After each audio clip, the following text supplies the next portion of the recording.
Ya namanya seorang ya dilaporkan kan, dilaporkan terus nanti dipanggil, tentunya dipanggil tuh dimintai keterangan tentunya pasti Mbak Fitri pasti siap ya dan pasti hadir karena ini kan bentuk kooperatif terhadap panggilan polisi kan. Setiap warga negara Indonesia itu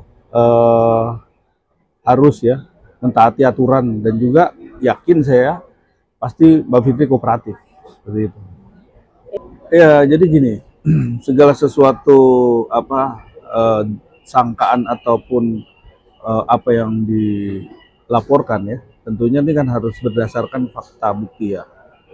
Sekarang tinggal bagaimana fakta bukti ini kita lihat bahwa ini adalah bentuk daripada apa yang disangkakan di pasal tersebut. Tapi kalau enggak ya tentunya kan ini kan harus dilibatkan juga soal ahli bahasa, ahli IT.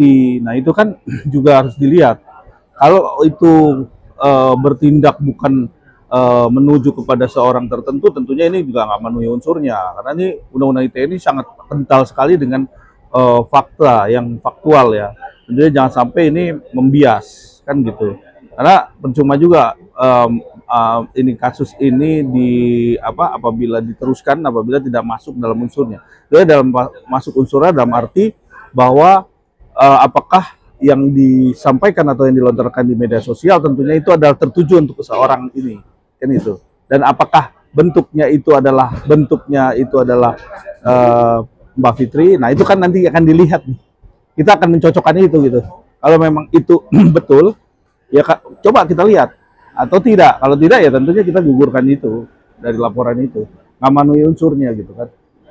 Tapi apa langkah hukum apa yang akan ditempuh Bang melihat laporan dari MM ini sendiri Bang? Yang terpenting kita uji segala materi buktinya.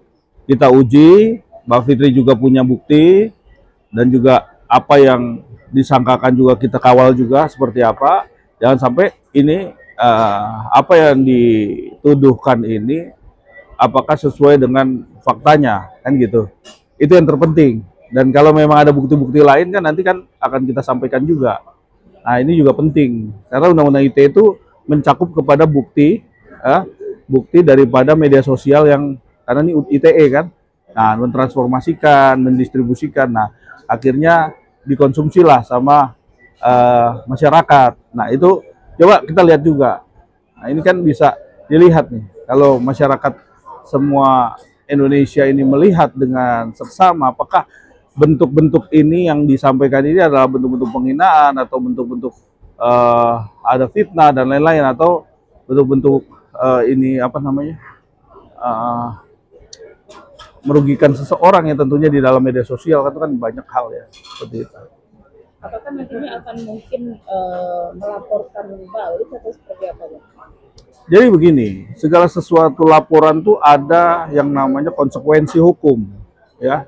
Apabila melaporkan seseorang, terus dia tidak bisa membuktikan bahwa ini ada sesuatu tindak pidana, terus akhirnya dihentikan, ini berpotensi dan sangat yakin untuk bisa dilaporkan kembali. Itu undang-undang yang bicara. Ada pasalnya yang menentukan bahwa akan melaporkan balik bahwa dia ya ibaratnya memberikan satu keterangan yang tidak benar kepada pihak kepolisian gitu.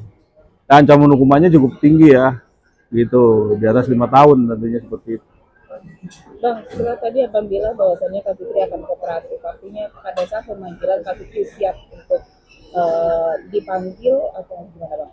Ya tentunya Mbak Fitri sih dengan santai kemarin juga bilang kalau memang dia tidak merasa dan memang semua yang dituduhkan itu juga apa yang disampaikan juga tidak ya tentunya jangan dipaksakan kan, tentunya sekarang ini nggak bisa ya segala sesuatu proses hukum itu dipaksakan tuh nggak bisa, harus berdasarkan faktual, data yang cukup baik, artinya dipertanggungjawabkan secara hukum, saksi-saksinya dan lain-lain dan terpenuhi semua unsurnya. Tentunya ini menjadikan dasar proses ini lanjut ke tingkat penyidikan. Tapi kalau enggak, tentu di tingkat penyelidikan pun sudah harusnya pihak kepolisian juga harus menghentikan ini kalau tidak memenuhi unsur. Kita tinggal lihat aja seberapa besar dia melaporkan dengan bukti-buktinya. Nah, nanti kita juga akan dampingi ya. Oke.